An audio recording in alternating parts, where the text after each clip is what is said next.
Beyond the newsroom, where untold story is revealed.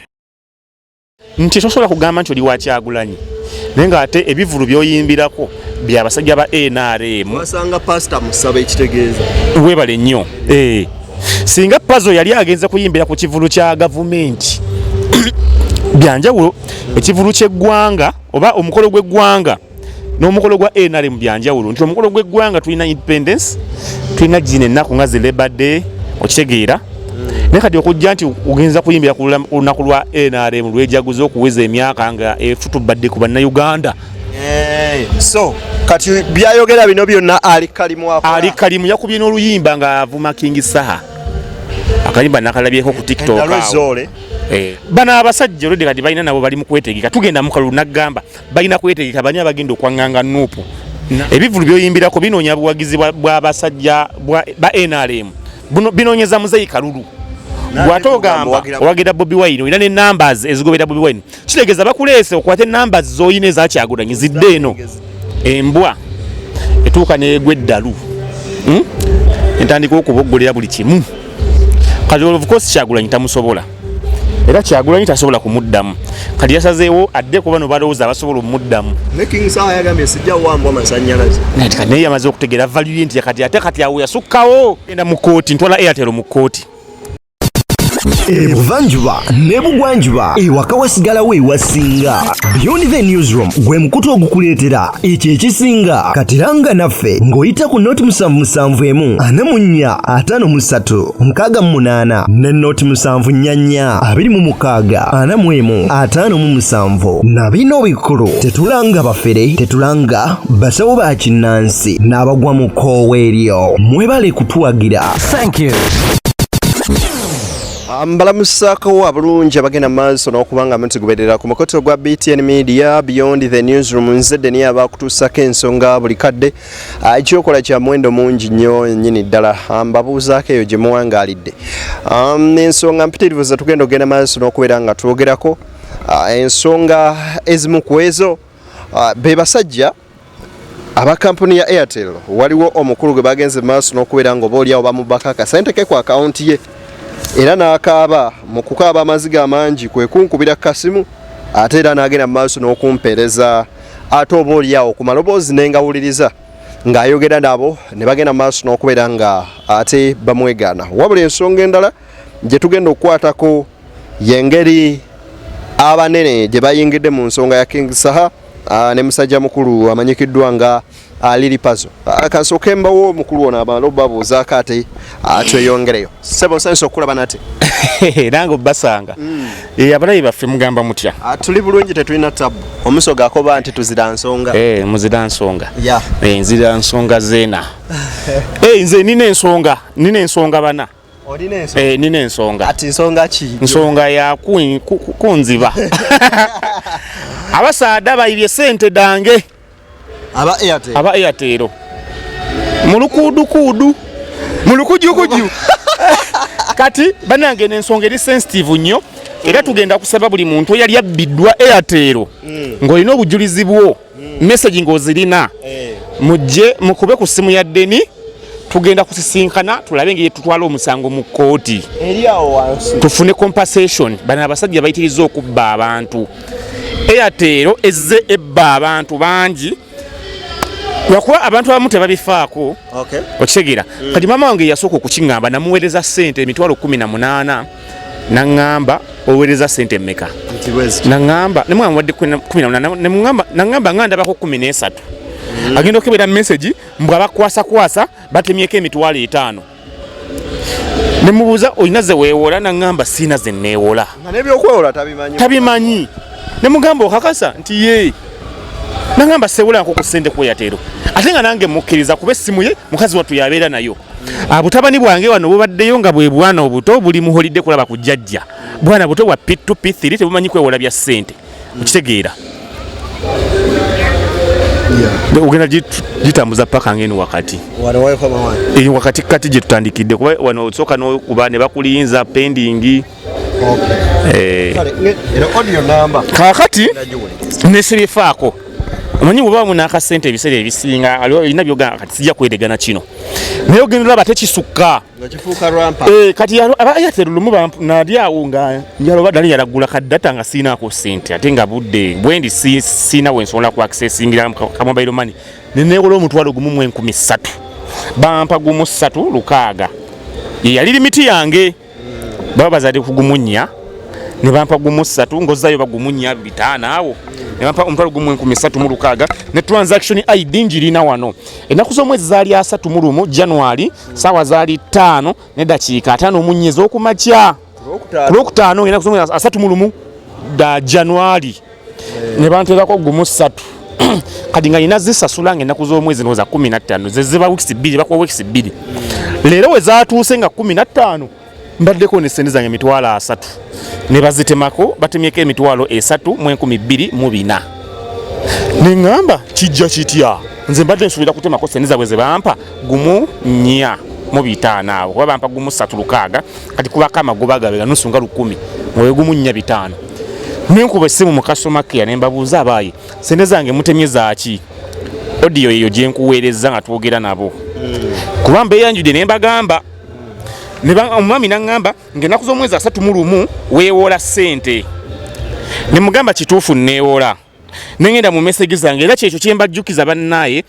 temuwola ssente temudelitinga message ezo eza Airtel money mobile money temuzidelitinga ziba zina we zijja okukuyambira olumu nga bakubbye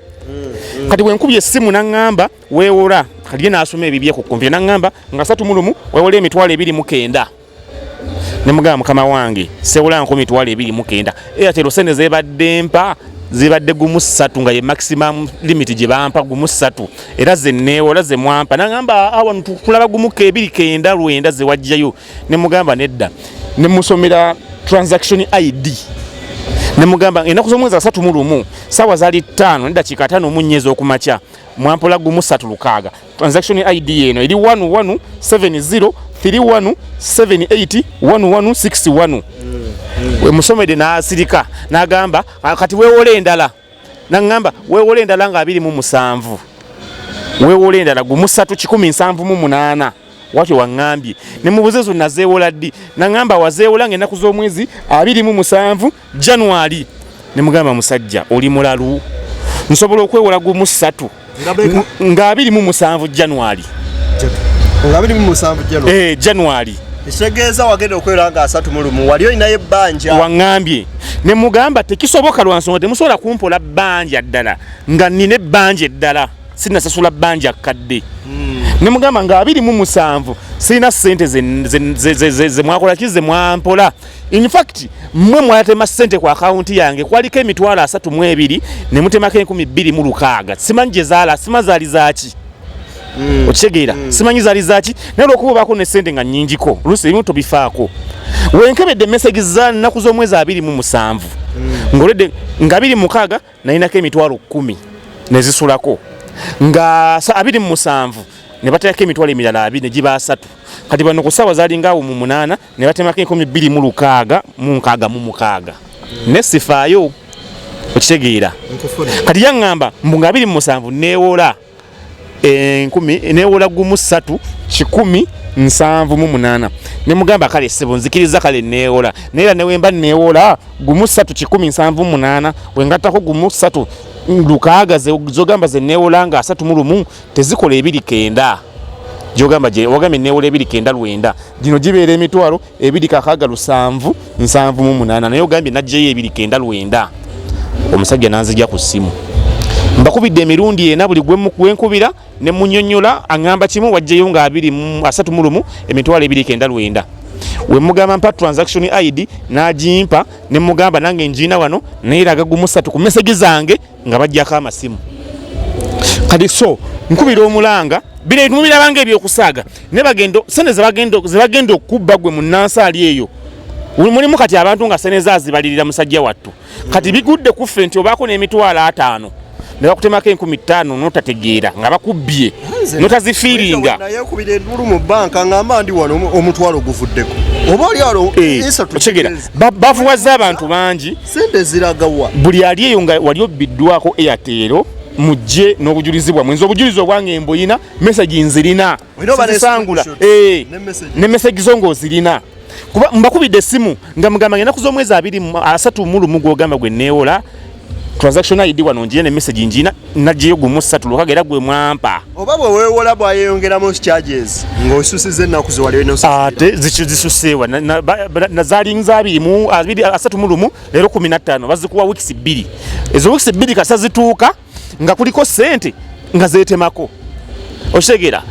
charges zigenda nga abantu bamu kale tayinaako nalwawo okuteekako oba natandogamba toteeka kweno slime bamanja oshegera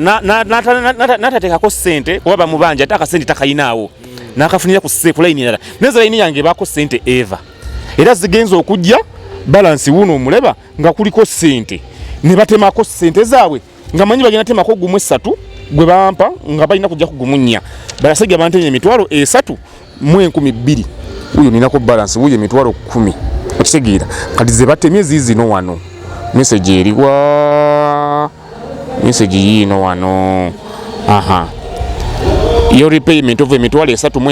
12 has been collected processed successfully bebaze jidde kubaddeko kitegeeza bakutu mu 12 nazo bazitutte mu bina plus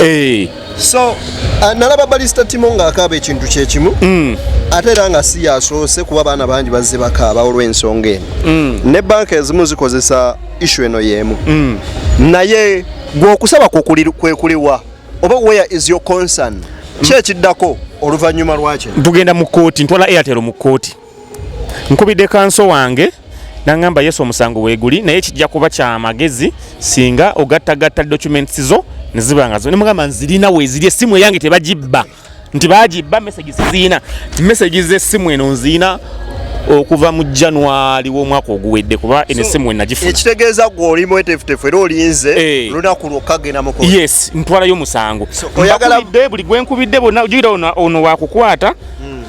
na wategera by'omugambi ng'olinako obujulizi yakujjako nakuswitchinga nagamba webale nnyo okubeera ku Airtel olunaku olulungi bye kitegeeza weetaaga bannayuganda balala balina the same concern bannayuganda abalala balina concern yemu nti bababba ng'olina obujulizi bwo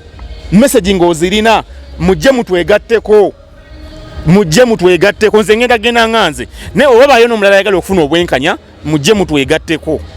ogenda bazanyira eddoboozi eryo mbakubidde amasimu buli gwokubira kasomunyonyera ensonga nga yeebuzabuzanga ddugakujjako agenda maaso n'okubeera nga otugoberera ebintu bino bibadde biwanvu n'eddoboozi lineno wandyetaaza ogenda maaso n'okuba nga oliwulira era ngenda genda maaso n'okuba nga ndikuteerako awo wennyini Julius ensonga eno nga tugitadde buli alina issue efaananaganako bwetyo wali eri mu comment section ojja teekawo ka comment ogambe nti I have the same issue kopa enamba eyo gye ku WhatsApp otuteereyo obujulizi bwo na buli kimu then tujja beera nga tukusinkana Julius ensonga gye tuyinza okukoonako lwe lutalo oluli wakati wa King Saha ne Lily Puzzle lwavudde ddala nno ku kivulu kya King Saha nga kibadde successful n'agamba Nuupu oyina abaana n'ebyana lwa Bobi Wine igenda ku kivulu kya King Saha olwava olwo kati kabako yasuubudde olutalo lufuuse olutalo ku nsonga eyo kabako yasuubudde olutalo kabako omusajja wa Nuupu n'agamba kanyambalire toddamu kumanyira King Saha seba mbono bwe bamusala ebyenda ne biva gamba luli nti Puzzle yorede bamaze ddo musuubula ba NRM ayagala ayina kuba kati kampu ya Nuupu okitegeera so kati byayogera bino byonna ali kalimu yakubye n'oluyimba nga avuma King Saha akalimba nakalabyeko ku TikTok Puzzle nga yakuba akayimba mu video n'ateekamu omwana nga afaanana Saha so kyekyo bano abasajja olwedde kati balina nabo bali mu kwetegeka tugenda mu kalulu naggamba balina kwetegeka bani abagenda okwaŋŋanga Nuupu n'abantu bali abagiwa amaanyi Saha buli omu akimanyi ayala kujja nakwesimbawo bannakawuka ayala kifo kyeyo konstituensi agyagala si Busiro oyo Busiro East Busiro East ne yali ya Pira Semarimba kakati Puzzle kyeyakola yasooka genda ku kivulu kya Dija naye nkugamba nti tosobola kugamba nti oli wakyagulanyi naye ng'ate ebivulu by'oyimbirako byabasajja ba NRM wasanga pastor Musabe ekitegeeza webale nnyo ebivulu byoyimbirako binoonya buwagizi bw'abasajja ba NRM binoonyeza Muzeeyi Kalulu bw'ate ogamba owagira Bobi Wine olina ne numbers ezigobera Bobi Wine kitegeeza bakuleese okwate numbers z'olina eza Kyagulanyi zidde eno singa Pazo yali agenze kuyimbira ku kivulu kya gavumenti byanjawulo ekivulu ky'eggwanga oba omukolo gw'eggwanga n'omukolo gwa NRM byanjawulo nti omukolo gw'eggwanga tulina independence tulina gino ennaku nga zi Labor Day okitegeera naye kati okujja nti ogenza kuyimbira ku lunaku lwa NRM lwejaguza okuweza emyaka nga efutubadde ku bannayuganda NRM wenaaba evudde mu ntebe olwo lunaku terujja kuddamu kukuzibwa okitegeera si lunaku lwa ggwanga lunaku lw'abali okitegeera lunaku lwa banaagenda bagenda nalwo okitegeera kati netugamba nti gwe oyimbira bali okwata buwagizi bwa Kyagulanyi ku buteeka eno ate n'owakana n'ojja n'ovuma n'oyomba nga toyombesa n'abaana ba Nuupu wabula oyombesa Kyagulanyi yennyini gw'otandisa okuba netugamba nti kati oyo yaguliddwa emundu eno gyatunuza mu King Saha agitunuza mu Nuupu direct mu Bobi Wine nedda nti kati olaba embwa etuuka n'egwa eddalu entandika okuboggolera buli kimu kati of course Kyagulanyi tamusobola era Kyagulanyi tasobola kumuddamu kati yasazeewo adde ku bano balowooza abasobola omuddamu ne King Saha yagambye sijja wambwa amasannyalaze naye yamaze okutegeera value nti kati awo yasukkawo abasajja balina okuwalampa Saha abamanyi ko Kabako taata nkusaba bino bindekere munkwase kati Kabako yasobola level zone wambaata lirupazo asobola amusobola ababetwala kati ye Saha ate class nene lolo abadde nga baba kamiliyoni asabola babebe zelevoze otunulira amaka ga Saha otunulira amaka ga Saha era tegayina nje lunaga bebe bayina ze mansion ono munkusera kyapangisa ali mu nyumba ya mitwalo 3 bamusondera n'omusondera byenda okitegeera kati ono bawalampa levoze tunule nyumba ya Saha tunule ya bebe kulu tunule ya kamiliyoni ogenda kwanga nti Saha abasinga n'ennyumba bonna nga bwemba kumenyedde ennyumba ya Saha esinga ya bebe kulu ennyumba ya Saha esinga ya kamiliyoni omuntu ekayeka asinga Saha ennyumba ye Bobby naye eziba zonna nti tugabye teziwedde currently ate King Saha ayina mansion okitegeera kati oli level ndala tayinza ate kuddaala agire ono omusajja akyasaba n'akawunga njala ennuma mu covid yalinga asaba abantu kyakulya Saha yasabani Saha yagabiranga abantu nga abantu bajja ne bakungana ewujjukira ino olubi lulamba music ale bwe tuba tuwogera ku music wa King Saha no waliripazo tebigatta tebiri mu line yemu tebigatta no music ntalina kyagatta ku ggwanga kuwemula ayina ennyimba meka talina okusoma genda ogule emmotoka ayinayo oluyimba kyo nkudi ebyo ate nsobola nagawanga waali ntekeka enkudi sikisobola kituufu ayinza n'okunkuba oluyi nagamba gwe kiki owemula tatameta kiki tema oluyi ate nga nekyo ojja kukola ate nga mutuufu so olwo olutalo teruvaaringa terugatta era amwapimamu yamuwadde levo ye Kabako maje ga kutaka Kabako maje ga kutaka Julius Caesar omanyi buli muntu omumpi wakoma wakwata paza nonye banne bino tojja bisobola abantu bangi bagezezzaako tunuli abasajja bo ba gravity nalaba munywanyi we Frank Antambi nga amuyisaamu eggaali amusabula obulo omutta anti kati bamanyi ekituufu nze wobeera kyali wange nkugamba ekituufu bwenkola ensonga nkugambako tulaba twogedde ekituufu nti bali abana kyebakoze aba people power okukola paridi y'amagye ekikyamu kuba tubaagala tubeetaaga nze nkugamba ddi nti jodi nekyo kyokola kikyamu kati Frank Antambi okugamba ku kyaliwe Pazo yali mutuufu kuba kyaliwe oyo alina okugamba ekituufu kati ge wokiremerako onaagenda n'ogenda eri mu mbwa owejjusa wekka kuba gundi Ntambi musajja wa principal musajja wa nkyukakyuka kati naawe Pazo adde bakulaba ng'oli musajja wa nkyukakyuka kyokoze ekyokuyimbira bali abasajja okutwala amasannyalaze go gateeka eri osike obuwagizi bwa Kyagulanyi budde ku bali ekyo oba okoze kikyamu baba balina okugambako oba kugambako okiremerako bibyo abantu bebakuboola mbu bakuboole ate ng'okaayana abantu bajja kukuboola tojja kuddamu kubayimbira mwaka abenga bwe yakaaba hey. Nuupu ekyalina amasannyalaze oba Bobi Wine gwe tewalabye ekyabadde kavule tewalabye ekyabadde kavule lwali lwakusatu gegamaanyi ga Nuupu gegamaanyi kati gwe nkugambye amawulire gonna gabadde ku kaadi eyo abya NRM abitegeddeko nti ani gwe bayita tunaba FDC ali awo bali mu empale eyuga aganaga mpale nga olabera empale aganaga bazze tebategerekeka nabo nga candidate gwe baleese aganaga osegera Nuupu amaanyi ekyagalina golooza lwaki paka nakati bagirwana we batalina maanyi kati tunulira emitwe emikalu egya kugambanga nti Bobi akolera Museveni webuuza Bobi akolera Museveni nga ne sente tebakyaweereza aba USAID bagaddewo Fulufiga agambye nebaza Bobi Wine kuba kye yatuyambako kwegende bweru n'agamba tebaleeta sente zibadde zikola ki sente zibadde zibbibwa kye nagamba nti abaana kati mu balwadde package ezigirako ziba nnyingi ate nga ziri expensive n'okusinga eddagala okitegeera package ziba expensive ezigirako n'okusinga eddagala nti balina okukuwa emmere baya bbeeyi obuugi okitegeera kati ezo sente bazirya ono twalinawo omusajja yali Mike Mukula ne banne bali bangi bajimu muhwezi babakwatira mu sente zali za global vaccine Global Alliance for Vaccine and Immunization Gavi funds sibeboka twagira waneeno kwawulirako gulyo yali visit World Cup Africa Cup of Nations World Cup eyali ekata ng'abakungu abamu wone Uganda batunda tiketi ezali ez'Abannayuganda magogo mugamba ati linnya ekigere kati ebungereza ne bamusaako bbaani yawa ensonga ze naye ng'olaba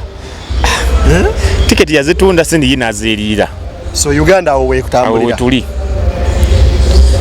anyway tetujjagera mu maaso nakubeera nga tulwawo okujjako Julius okumpa akatalekeka ate ne tugenda maaso n'okuba nga tubasiibula tubakoledde program ya weekly recap agenda yogere maaso n'okuba nga ogiraba Beyond the Newsroom kwoteeka programs endala mpitirivu ate tukomyewo akatalekeka Airtel batubba gavumenti esirise zino kampuni zibba abantu obujulizi bwange mbuleese mubirabye buli muntu ali eyo nga wabbibwa Airtel MTN bakubbye olina messages mutunoonye noonya ku namba ya Deni mukubire mu WhatsApping tusisinkane tutekere omusango gwaffe mu kooti kampani zino zitukompensating sene zaffe ze babba emabegako olina omusawo gwe nali following omusajja yawabira supermarket ya Walmart yagendanga okugula ebintu nga agula ebintu bingi okitegeera naye nga abaana bamubba. Hello. Good afternoon, Zakiru at the service. My name is the person I'm speaking to. Bampita Chabeyi Julius. Julius, bakutanise bugwate. Zakiru. Ani? Zakiru. Zakiru. Zakiru kakati. Muva kutemako mitwalo 3,200 ku akawunti yange nti za kuikironi. Nakubyedda wana amasimu mbabuuza sinze mutenyezi tya temumbuulira abagamba mbu neewola kuikironi tempola nko sente zisuka mu 1,300. Nsoose nenkuba ogusoose ne baŋŋamba mbu nazeewola ng'ennaku z'omwezi 3 nze seewolanga ko 3 mitwalo 3. Kati naye ndaba kyogera kituufu kuikironi ekutemye mitwalo 3 girimu 3,200. Naye twakola emitwalo 2,900. Mwazi mpola ddi? Ennaku z'omwezi nga 31 Januari ku saa 5:54. Weebale nnyo kati wuliriza eno recording ngenda giteeka mu mawulire kuba bulijjo batugamba Airtel muli babbi nga tuwakana. Teekayo. Kati wuliriza nanti kankumalireyo ng'ennaku z'omwezi 31 Januari saawa 5:54 lwali Lwakutaano owulira mwampolo 1,306 ne message njirina ne transaction ina masolo gikusomera ngikusomere sebo Kina buzibu solo soma eri 11 70 31 78 11 61 ye transaction number bampula omutwalo gumu mu 13,600 ne message mwe eri mu simu mbagikebera kati sawa zali 5 dakiika 5 munyaza kumacha ku Lwokutaano nga 31 kati mwe lwaki eyo mwina mitwalo ogambye 29 kijja kityanze nga nina gumu 3,600 wanjisebo misaza kore mirundi abiri omulala ne gumu ne mugumpa ddi wanji tulabe ndio nonyo ogwasooka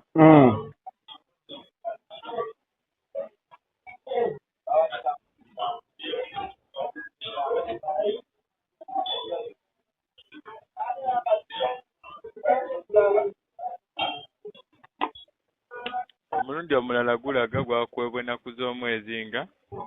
27 27 nesesasula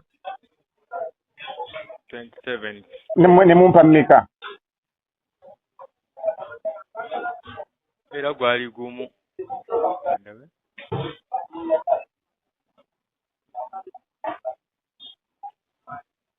gwali gumu 3 10 gumu 3 10 7 8 nga 27 yeah omwezi gumu January yeah gumu 3 ogende mwapa gumu 3 10 7 yeah ate ongambye 29 natwala gumu ongambye nga 3 natwala mitwalo 29 neziwera emitwalo 29 kuba nawo twakuwenda era zezimu mwapa gumu 3 emityo negwayo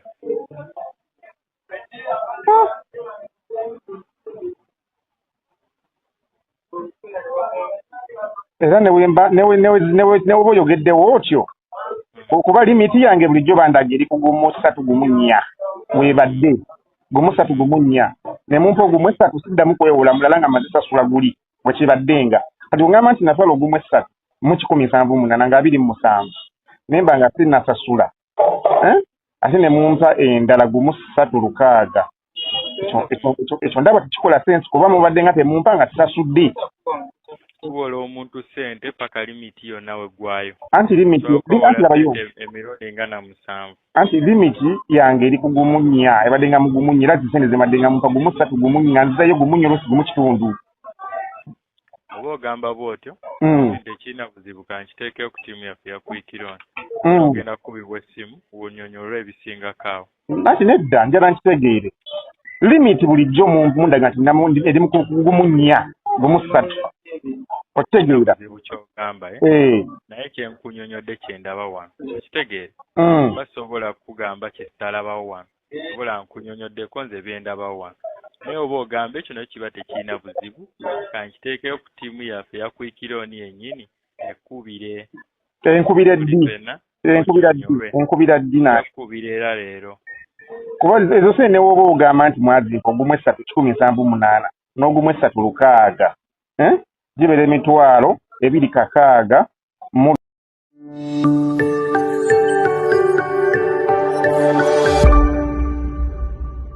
Beyond the newsroom, where untold story is revealed.